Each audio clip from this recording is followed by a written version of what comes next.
Hello everyone, आज हम इस वीडियो में डिस्कस करने वाले हैं नवंबर वीक 2 के करंट अफेयर्स क्विज। चैनल पे आप लोग नए हैं तो चैनल को सब्सक्राइब कर दें, वीडियो अच्छी लगे तो वीडियो को लाइक कर दें। और जो हमारी डेली क्विज सीरीज़ चल रही है करंट अफेयर्स की, वो भी आप जा करके आपको सॉल्व कर सकते हैं, प्रैक्टिस कर सकते हैं क्वेश्चंस की। उसका लिंक आपको डिस्क्रिप्शन बॉक्स में मिल जाएगा। और वीक 1 की ऑलरेडी वीडियो अपलोड हो गई है, वहाँ से भी आप लोग जाके प्रैक्टिस कर सकते हैं। सो यहाँ पे है हमारे पास first question regarding Rakhine consider the following statements. Rakhine क्या है? Rakhine basically western most part है कहाँ का? म्यांमार का, जहाँ पे सबसे ज़्यादा रोहिंग्यास देखने को मिलते हैं। सो रोहिंग्यास की पॉपुलेशन जो सबसे ज़्यादा है म्यांमार में, वो कहाँ है? वेस्टर्न मोस्ट म्यांमार में। कौन से रीजन में है? रखाइन में। सो यहाँ पे फर्स्ट स्टेटमेंट है Rakhine, the westernmost state in Myanmar, is one of the poorest regions facing ongoing conflict, displacement and poverty. So यहाँ पे स्टेटमेंट 1 जो है ये बिल्कुल करेक्ट स्टेटमेंट है। रखाइन जो ये मैंने आपको स्टार्टिंग में बताया कि वेस्टर्न मोस्ट पार्ट है म्यांमार का, एंड ये सबसे ज़्यादा पुअरेस्ट रीजन है जहाँ पे जो कॉन्फ्लिक्ट है, रोहिंग्यास कॉन्फ्लिक्ट, वो अभी चल रहा है, जहाँ डिस्प्लेसमेंट, पावर्टी बहुत ज़्यादा देखने को मिल रही है। सो यहाँ पे स्टेटमेंट 1 जो है बिल्कुल करेक्ट है। सेकेंड स्टेटमेंट है The UNDP has warned that Rakhine state is on the brink of an acute famine.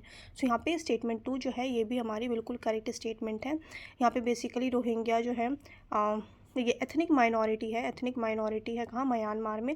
और ये इन लोगों के साथ बहुत ज़्यादा वहाँ पे कह लें कि डिस्क्रिमिनेशन हो रहा है। सो यहाँ पे स्टेटमेंट 2 जो है ये भी बिल्कुल करेक्ट है। स्टेटमेंट 1 जो है ये भी बिल्कुल करेक्ट है। तो इनकी वहाँ पे जो कंडीशन है बहुत ज़्यादा ख़राब है, बहुत ज़्यादा भुखमरी है वहाँ पे, बहुत गरीबी है। तो यहाँ पे जो स्टेटमेंट 1 एंड 2 दोनों ही बिल्कुल करेक्ट है। और अगर हम UNDP की बात करते हैं, यूनाइटेड नेशंस डेवलपमेंट प्रोग्राम की, सो ये आपको जहन में होना चाहिए, ये इस्टेब्लिश हुआ था 1965 में। और ये स्पेशल एजेंसी है किसकी? UN की स्पेशलाइज्ड एजेंसी है, यूनाइटेड नेशंस की।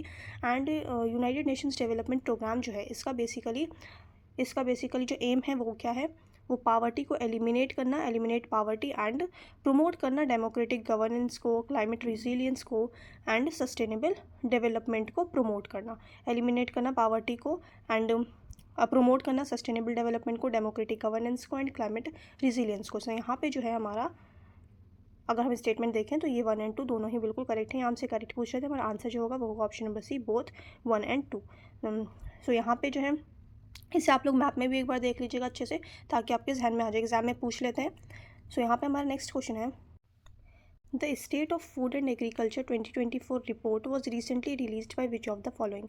सो ये मैं आपके साथ बहुत बार डिस्कस कर चुकी हूँ कि state food and agriculture report release हुई है अभी रिसेंटली। इसके बारे में हमने डिस्कस भी किया था, क्या था इस रिपोर्ट में बेसिकली।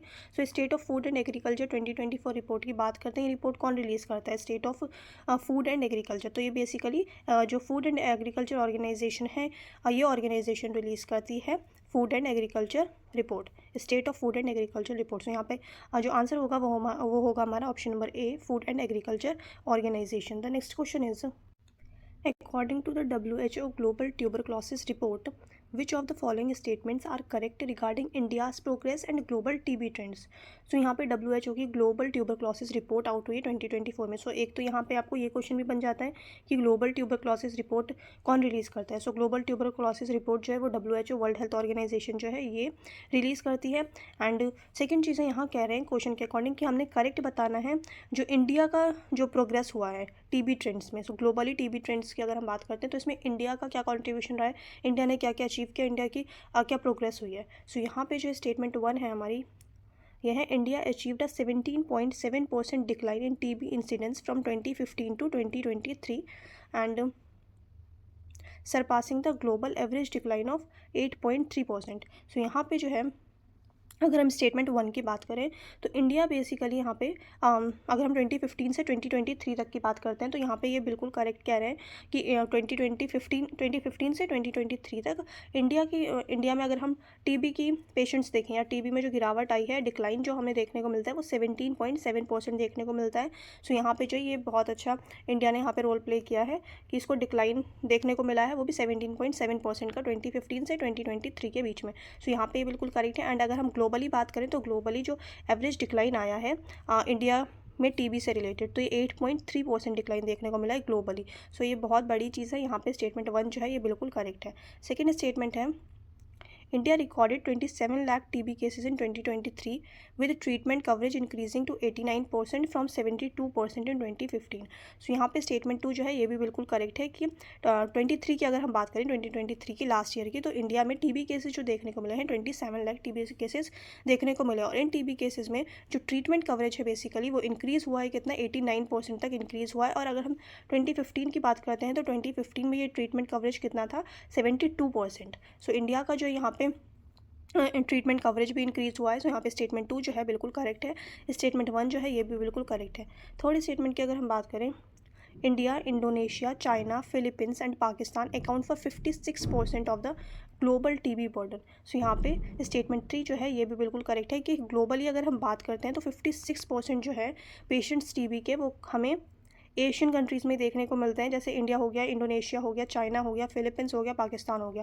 तो साउथ एशिया और साउथ ईस्ट एशिया की कंट्रीज़ में ही हमें TB पेशेंट सबसे ज़्यादा देखने को मिलते हैं, और ग्लोबली ये जो परसेंटेज है ये कितनी है, 56%।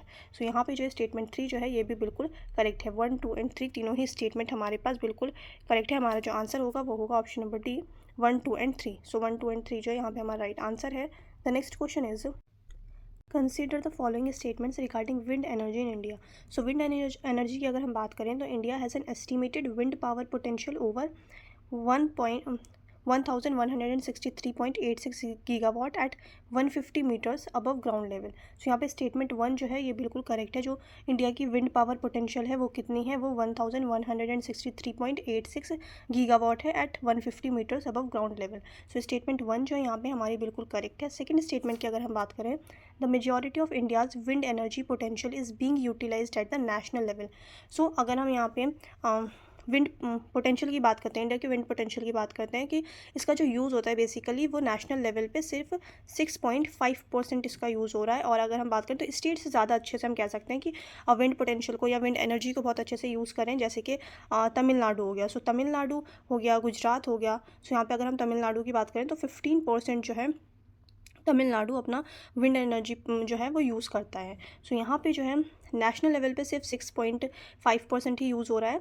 एंड यहाँ पे गुजरात, तमिलनाडु, कर्नाटका, सो ये स्टेट्स हैं जो कि बहुत अच्छे से यूज़ कर रहे हैं विंड एनर्जी को। सो यहाँ पे स्टेटमेंट 2 जो होगा हमारा इनकरेक्ट हो जाएगा, बिकॉज यहाँ पे कह रहे हैं कि जो लार्जेस्ट है, जो मेजॉरिटी है इंडिया का विंड एनर्जी पोटेंशियल वो नेशनल लेवल पे यूज़ हो रहा है, बट ऐसा नहीं है, मेजॉरिटी जो है वो स्टेट लेवल पे यूज़ हो रहा है। सो यहाँ पे स्टेटमेंट 2 जो है इनकरेक्ट है। थर्ड स्टेटमेंट की अगर हम बात करें, India ranks 4th globally and in wind power capacity as of 2024। So यहाँ पे स्टेटमेंट 4 जो है, ये स्टेटमेंट 3 जो है ये भी बिल्कुल करेक्ट है। अगर हम ग्लोबली बात करते हैं तो इंडिया की 4th रैंक आई है, 4th रैंक है इंडिया की ग्लोबली विंड पावर कैपेसिटी में 2024 तक की अगर हम बात कर रहे हैं तो कैपेसिटी जो है विंड पावर कैपेसिटी इंडिया की वो 4th है ग्लोबली। सो यहाँ पे स्टेटमेंट 3 जो है ये भी बिल्कुल करेक्ट है। फोर्थ स्टेटमेंट है, Tamil Nadu leads India in installed wind energy capacity. So Tamil Nadu की अगर हम बात करते हैं तो तमिलनाडु जो है सेकेंड लार्जेस्ट स्टेट है। और फर्स्ट लार्जेस्ट की अगर हम बात करें तो फर्स्ट है गुजरात। सो गुजरात है, तमिलनाडु है, देन कर्नाटका है। सो ये टॉप 3 स्टेट्स हैं। सबसे पहले गुजरात है। सो यहाँ पे जो है तमिलनाडु लीड नहीं कर रहा है, गुजरात होगा। Gujarat leads India in installed wind energy capacity. तो यहाँ पे गुजरात होता ना कि तमिलनाडु है, बट ये सेकंड लार्जेस्ट है ना कि फर्स्ट लार्जेस्ट। सो यहाँ पे स्टेटमेंट 4 जो होगी हमारी ये इनकरेक्ट होगी। स्टेटमेंट 3 भी हमारी इनकरेक्ट है। जो राइट है वो है 1 एंड 3। सो 1 एंड 3 जो होगा हमारा राइट आंसर होगा ऑप्शन नंबर ए। यहाँ हमसे करेक्ट पूछ रहे थे, सो करेक्ट आंसर है हमारा 1 and 3। The next question is, which of the following statements are correct regarding the third edition of exercise Austra Hind. So यहाँ पे करेक्ट पूछ रहे हैं ऑस्ट्रा हिंद एक्सरसाइज से रिलेटेड। और बेसिकली इसका जो अभी थर्ड एडिशन हुआ है ये अभी नवंबर में हुआ है, थर्ड एडिशन लास्ट वीक। सो यहाँ पे ऑस्ट्रा हिंद एक्सरसाइज जो है ये कहाँ होता है, ऑस्ट्रेलिया एंड इंडिया के बीच में। सो ऑस्ट्रेलिया एंड इंडिया के बीच में ये एक्सरसाइज होती है। एनुअली ये एक्सरसाइज होती है, एक साल इंडिया में हो रही है, एक साल ऑस्ट्रेलिया में हो रही है। तो इस तरीके से होती है, हर साल होती है, एनुअली होती है। सो यहाँ पे स्टेटमेंट 1 है, exercise Austra Hind is conducted biennially and aims to enhance military cooperation and joint operations between India and Australia। सो यहाँ पे जो है स्टेटमेंट 1 जो है बिल्कुल इनकरेक्ट है, क्योंकि मैंने अभी आपको बताया कि एनुअली होती है ये एक्सरसाइज। ऑस्ट्रा हिंद एक्सरसाइज जो है ये एनुअली होती है, एक साल ऑस्ट्रेलिया में होती है, एक साल इंडिया में होती है। सो यहाँ पे जो है, और इसका जो बेसिकली जो एम है वो तो ये बिल्कुल सही है कि मिलिट्री कोऑपरेशन को एनहेंस करना और जॉइंट ऑपरेशंस को एनहेंस करना। सो यहाँ पे जो है स्टेटमेंट 1 जो है इनकरेक्ट है, बिकॉज ये बाइनली नहीं होती, एनुअली होती है, हर साल होती है।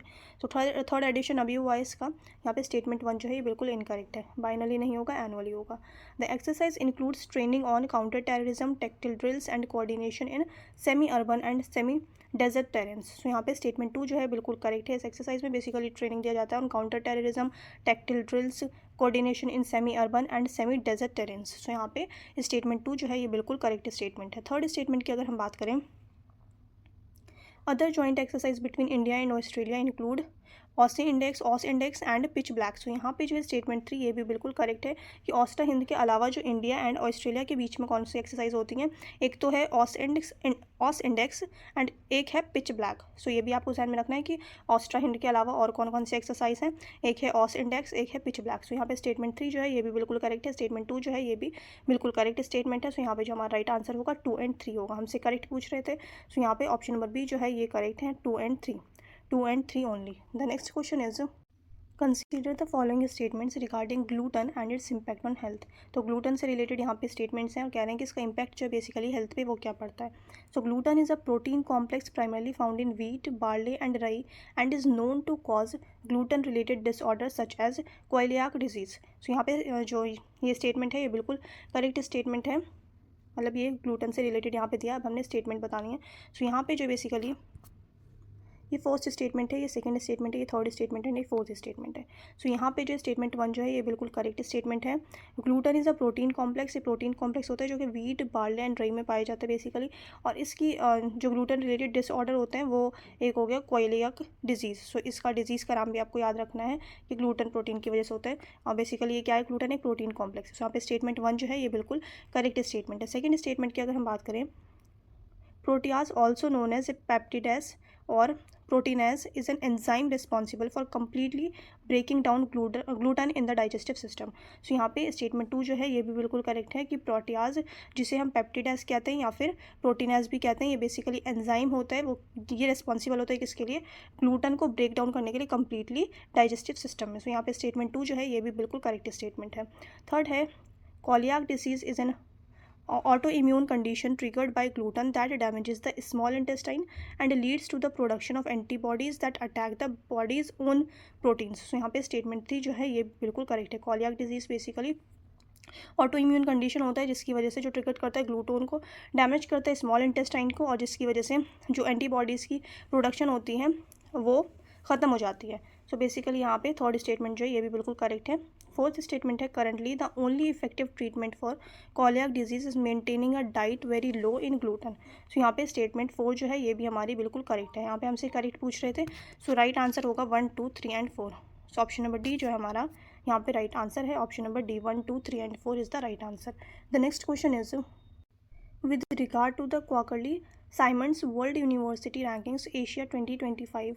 सो यहाँ पे जो वर्ल्ड यूनिवर्सिटी की रैंकिंग आई है 2025 की, Quacquarelli Symonds World University Ranking. So इससे रिलेटेड यहाँ पे स्टेटमेंट है the QS World University Ranking assesses university on 6 indicators including research reputation, teaching environment, research impact and internationalisation. So यहाँ पे स्टेटमेंट 1 जो है ये बिल्कुल करेक्ट है कि जो QS वर्ल्ड यूनिवर्सिटी रैंकिंग है ये बेसिकली जो यूनिवर्सिटी को एसेस किया गया है ये 6 इंडिकेटर्स पे किया गया है, including research reputation, teaching environment, research impact and internationalisation. So यहाँ पे स्टेटमेंट 1 जो है ये बिल्कुल करेक्ट है। सेकंड स्टेटमेंट है As per the 2025 Asia rankings, India has 2 institutions in the top 50 and 7 in the top 100। सो यहाँ पे स्टेटमेंट 2 जो है ये भी बिल्कुल करेक्ट है कि 2025 एशिया की जो रैंकिंग आई है यूनिवर्सिटी की, इसमें टॉप 50 में इंडिया के 2 इंस्टीट्यूशंस हैं एंड टॉप 100 में इंडिया के 7 इंस्टीट्यूशंस हैं। सो यहाँ पे स्टेटमेंट 2 एंड 1 दोनों ही करेक्ट है। थर्ड स्टेटमेंट है QS rankings are published by a Paris based education analytics firm. So यहाँ पे स्टेटमेंट 4 जो है, स्टेटमेंट 3 जो है ये इनकरेक्ट है बिकॉज ये पेरिस बेस्ड नहीं है, ये हायर एजुकेशन जो इंस्टीट्यूशन है London based global higher education analyst है। सो यहाँ पे लंदन होगा ना कि पेरिस, दैट्स वाई स्टेटमेंट 3 जो है यहाँ पे इनकरेक्ट है। हमसे करेक्ट पूछ रहे हैं। सो करेक्ट आंसर है हमारा option number B 1 and 2। 1 and 2 जो होगा हमारे यहाँ पे राइट आंसर होगा। The next question is consider the following statement. So statement 1 है lightning is caused by the buildup of static electricity in the atmosphere due to the interaction of ice crystals within clouds। सो यहाँ पे statement 1 जो है हमारी ये बिल्कुल correct statement है। तो स्टेटमेंट 1 जो है यहाँ पे बिल्कुल करेक्ट है कि लाइटनिंग जो बेसिकली किसकी वजह से होता है, buildup of static electricity in the atmosphere, और किसकी वजह से, interaction of ice crystals within clouds. तो यहाँ पे स्टेटमेंट 1 जो है ये बिल्कुल करेक्ट स्टेटमेंट है। सेकेंड स्टेटमेंट है a lightning rod works by ionizing the surrounding air, creating a controlled path for lightning to discharge safely into the ground। so यहाँ पे स्टेटमेंट 2 जो है ये भी बिल्कुल करेक्ट है।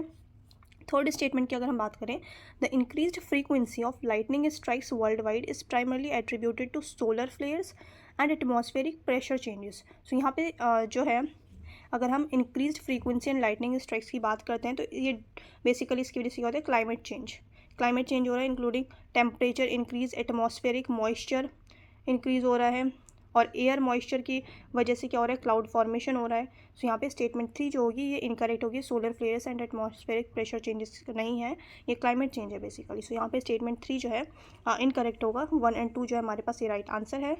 सो ऑप्शन नंबर ए जो यहाँ पे हमारा करेक्ट आंसर होगा, यहाँ हमसे करेक्ट पूछ रहे थे, तो ऑप्शन नंबर ए जो होगा यहाँ पे करेक्ट होगा। आंसर 1 और 2 only. The next question is with reference to the article 142 of the Indian Constitution consider the following statements। तो आर्टिकल 142 मैंने पहले भी डिस्कस किया, किसके लिए होता है, कंप्लीट जस्टिस के लिए होता है। किसका राइट है ये, सुप्रीम कोर्ट का। तो सुप्रीम कोर्ट के पास पावर होती है आर्टिकल 142 के अंदर कि वो कंप्लीट जस्टिस प्रोवाइड करे। तो यहाँ पे कंप्लीट जस्टिस के लिए कोई भी जो है केस वो सुप्रीम कोर्ट अपने अंडर ले सकता है। So article 142 related to complete justice, और ये आर्टिकल 142 किसके लिए, बेसिकली सुप्रीम कोर्ट के लिए है, कंप्लीट जस्टिस। सो स्टेटमेंट 1 है यहाँ हमारे पास, it empowers the Supreme Court to pass decrees and orders necessary for complete justice in any case. So यहाँ पे स्टेटमेंट 1 जो है ये बिल्कुल करेक्ट स्टेटमेंट है। सेकेंड स्टेटमेंट है it allows the Supreme Court to issue binding orders that are enforceable as stipulated by law और directed by the president. So यहाँ पे स्टेटमेंट 2 जो है ये बिल्कुल करेक्ट है। यहाँ पे हमसे नॉट करेक्ट पूछ रहे थे कि इनमें से इनकरेक्ट कौन सा है, फॉल्स कौन सा है। सो यहाँ पे इनकरेक्ट कोई भी नहीं है, दोनों ही करेक्ट है। सो यहाँ पे जो हमारा आंसर होगा वो होगा option number D, neither 1 nor 2। So neither 1 not 2 हमारा राइट आंसर होगा, बिकॉज दोनों ही स्टेटमेंट हमारे पास बिल्कुल सही है, कोई भी इनकरेक्ट नहीं है। तो आंसर होगा neither 1 nor 2। The next question is with reference to the organisation for economic cooperation and development या फिर OECD।